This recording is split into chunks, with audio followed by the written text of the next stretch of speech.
Listen to this progression.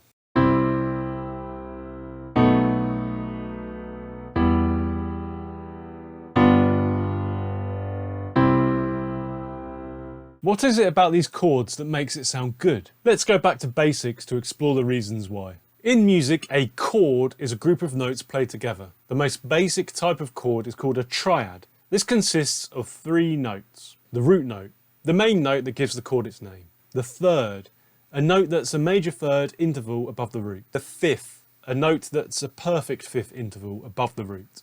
For example, in the key of C major chord 1 consists of the note C, the root, E the third, and G the fifth. In any major key, chords are built on each note of the scale and are identified using Roman numerals. The chord built on the 5th note of the scale is called the dominant chord and is labelled as 5. When this chord includes an additional note, a minor 7th above the root, it's called a dominant 7th chord and is labelled as 5-7. In the key of C major, the 5th note is G. Therefore, the 5-7 chord is the G dominant 7th chord, which consists of the notes G for the root, B for the third, D for the fifth, and F for the minor 7th. The movement from the 5 dominant 7th chord to the 1 chord, known as the perfect cadence, is fundamental in music because it creates a sense of resolution and completion. The tension in the 5 dominant 7th chord seeks to resolve to the stability of the 1 tonic chord. In the key of C major, this progression would be G dominant 7th to C major.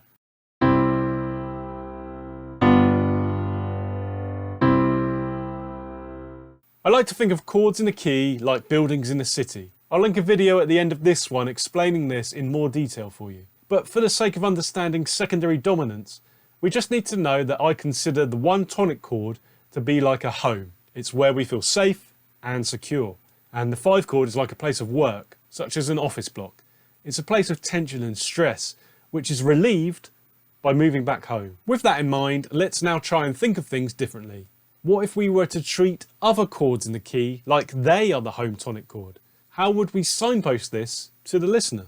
Well, as we saw a moment ago, you just need to play a 5 dominant 7th chord before it. We can then say that this target chord has been tonicized. For example, listen to what happens if I play the D7 chord before the G major 5 chord we discussed earlier. The D7 has a strong pull towards G, which makes G major now feel like home. It has been tonicized and now has the spotlight. But where has this chord come from? Well, if we treat G major as the 1 tonic chord, then you could consider yourself as being in the key of G major. You can see the chords for this key on screen. And look who's hanging out as the dominant 5 chord, D major. If we take this chord and use it in our original key of C major, then it is considered a secondary dominant. We could also think of it like this. We have our 5 chord office block creating tension and leading us back to the tonic chord. But imagine if a business from out of town sets up a temporary market stall in the car park of the office block. If you're not expecting it, this will create some surprise and intrigue as you pass by.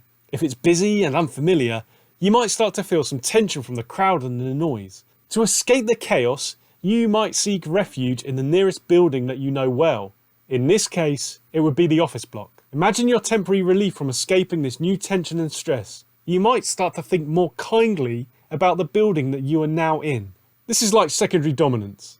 They're a brief glimpse into another key, creating tension and shining new light on the existing diatonic chords. And they don't just precede the 5 chord. Listen to this C major key example with the A dominant 7th chord being played before the 2 chord D minor. Listen to how it pulls us towards D minor, shining a new light on this chord.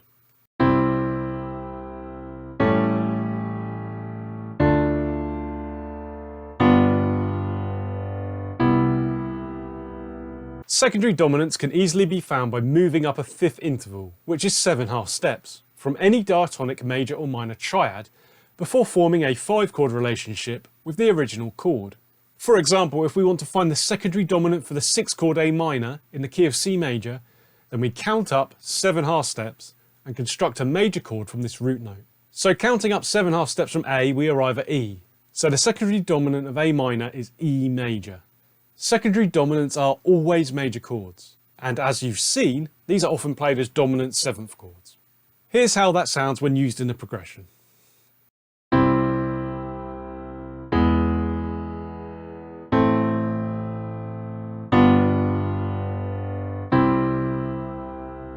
This secondary dominant was the 5 chord of our 6 chord. As such, you'll hear this chord called the 5 of 6. In notation, secondary dominants are written as 5, followed by a slash, and then the target chord.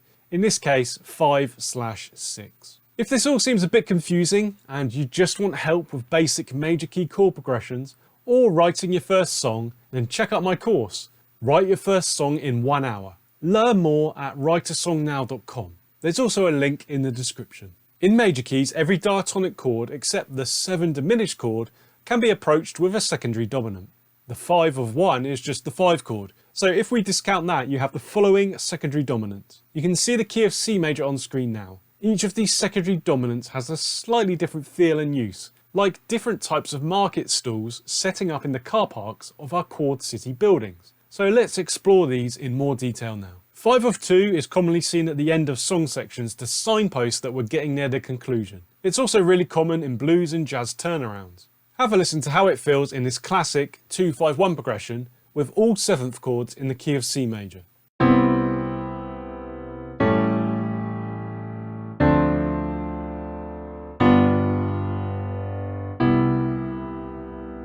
Five of 3 is probably the least used secondary dominant. It has a particularly strong effect, which really makes the target 3 chord feel like it's the new home. This can make it feel like we have properly changed key to the minor key with 3 as its tonic. So if you aren't after this effect, you might want to think carefully about using it. Here's how it sounds in the key of C major.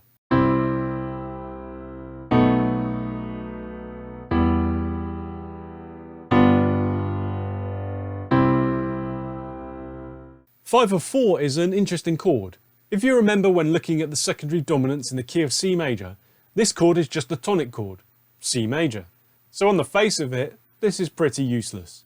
But remember that secondary dominants can be played as dominant 7th chords. This reveals the true use of 5 of 4 as a 1 dominant 7th. It works as a great bridge between 1 and 4, as you can hear in this C major key example.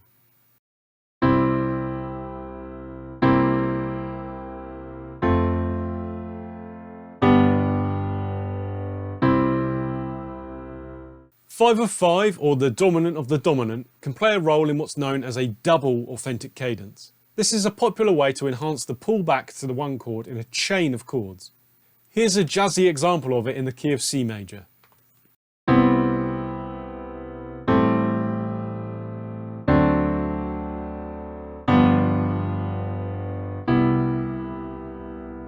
We saw 5 of 6 earlier. Remember that secondary dominants are just normal chords, so can also be played as inversions. For example, here's a C major key progression with a first inversion 5 dominant 7th of 6 leading to 6. This completes a chromatic bass line, moving from G to G sharp to A.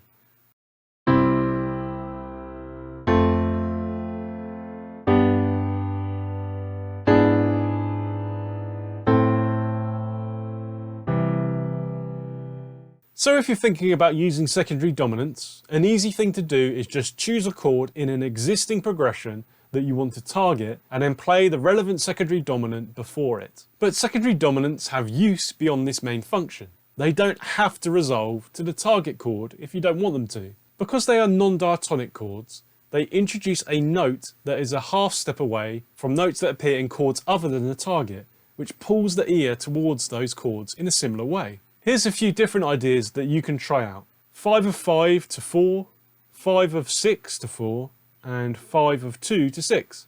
Have a listen to them all in this next C major key example.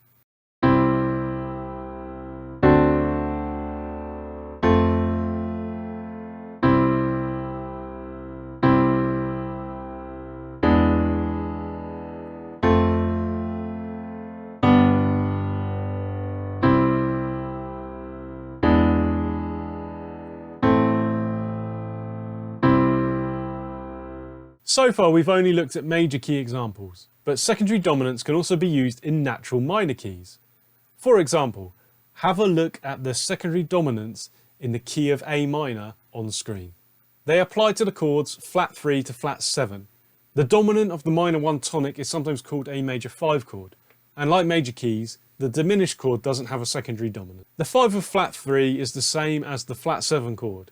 If you remember back to the C major key, this is the 5 chord G major, and in this example the flat 3 chord C major is like the 1 chord.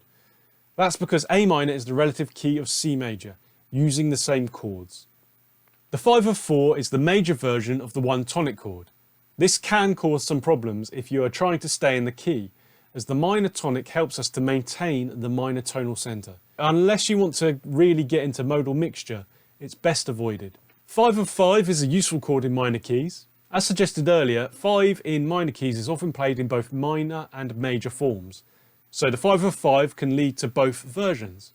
Have a listen to it both ways in this A minor key example.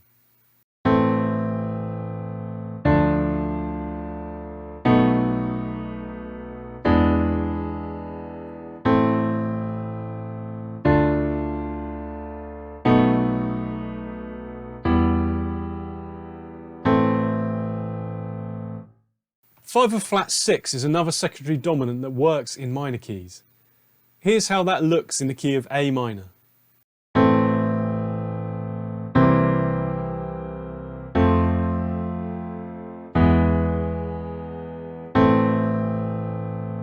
Five of flat 7 also works as you'd expect, drawing us to the flat 7 chord. It shares a root with the 4 chord, so can be nice played between 4 and flat 7, like this A minor key example.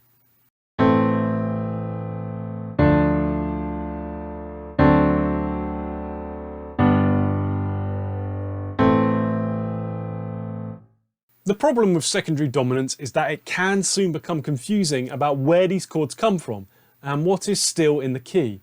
In order to fix this, you need to understand where chords in a key come from. I have a really simple framework to explain this, which you can learn by watching the video on screen now.